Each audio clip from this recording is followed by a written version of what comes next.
What if I told you you had the power to change the world? Would you believe me? Most of us are either already parents, soon to be parents, or want to eventually become parents.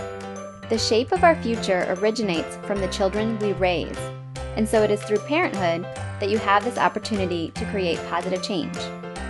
While you probably already recognize that your parenting style will influence your children, you may not have realized that who you are, and inherently your feelings and how you choose to manage them, in the first few years of your child's life will become part of them and go on to influence them throughout their future. Okay, let me back up a minute and tell you a little about me. Where me and my feelings were at any given moment wasn't all that big of a deal for a long time. Not until a few years ago when my daughter Boo was born.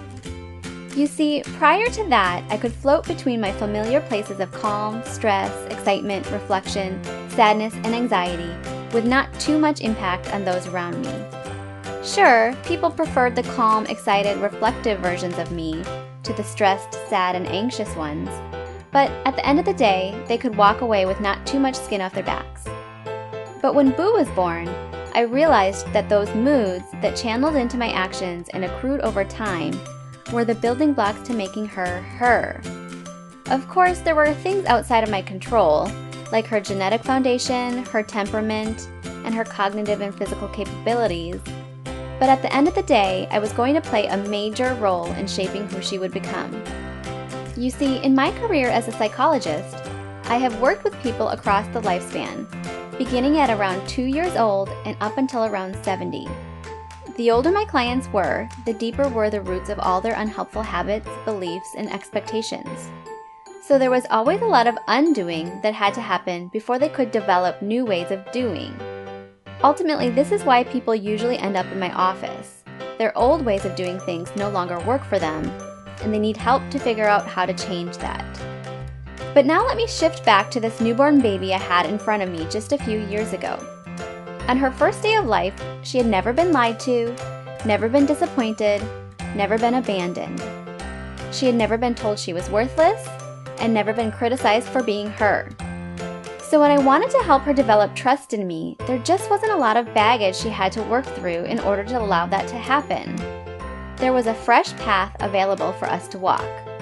And that realization is what led me to shift my focus from teenagers and adults to babies and their parents.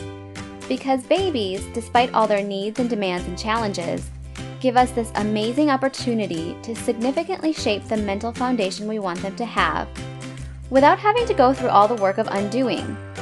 It is the time when we have the most influence on them that we will ever have, and therefore it is our best chance at changing the world through them. But it all starts with you.